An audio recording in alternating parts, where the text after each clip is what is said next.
En fait, Luzinga, aussi pas bizarre que ça puisse paraître, est une vraie cousine. C'est du côté du paternel en fait. On a un grand-père en commun. Donc voilà. Donc aussi bizarre que ça puisse paraître, on est vraiment cousins. Quand on rencontre des gens qui nous connaissent l'un ou l'autre mais qui ne connaissent pas l'existence de l'un ou l'autre, on leur dit voilà on est cousins. Mais non, c'est pas possible. Ah ben, si la génétique le permet finalement d'avoir une cousine tout à fait noire et un cousin tout à fait blanc. Donc voilà, c'est génial finalement. C'est vraiment génial. Ouais.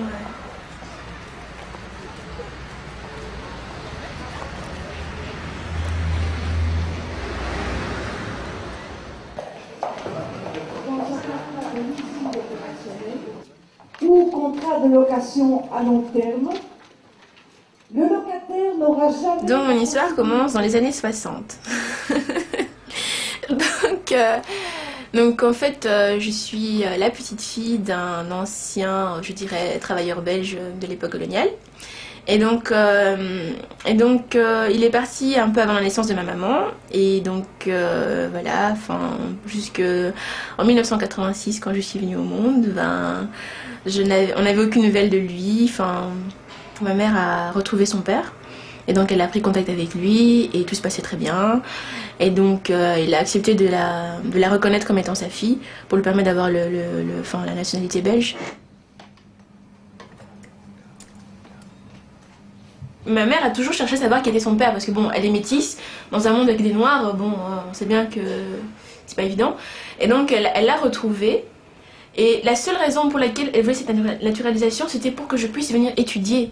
Il y a des papiers que la justice avait demandé, donc qui étaient l'acte de naissance de ma mère.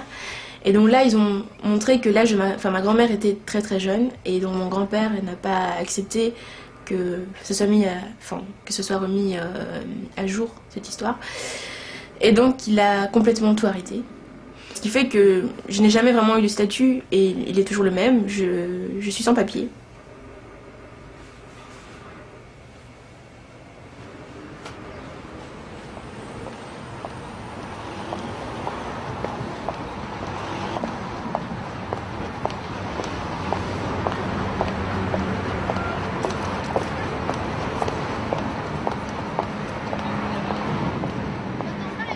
On a un peu poussé nos parents à accepter la situation en fait. Mon frère, moi, ma copine de l'époque, on était très enthousiastes à l'idée que Luzinga vienne habiter à la maison.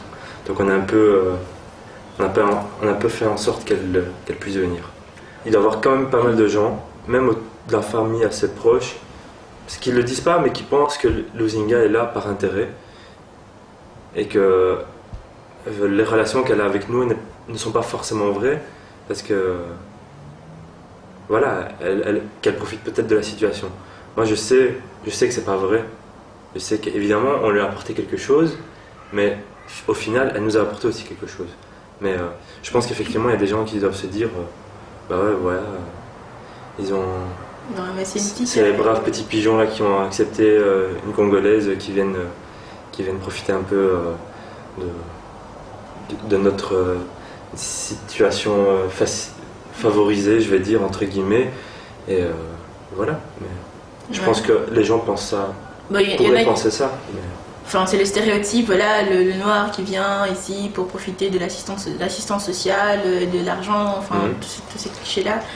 Et même parce que on avait discuté, je leur avais dit que c'était mes parents qui finançaient en gros mes études. Pour des gens qui habitent au Congo, c'est quand même un coût énorme. Ils font un effort énorme pour qu'elles puissent avoir pour eux, ce qu'ils pensent être la meilleure éducation pour elles. Et voilà, et elle profite pas, ça fait 6 ans qu'elle est là, 6 ans. Hein. Ouais, ça fait elle n'a jamais profité une minute du système social belge, finalement.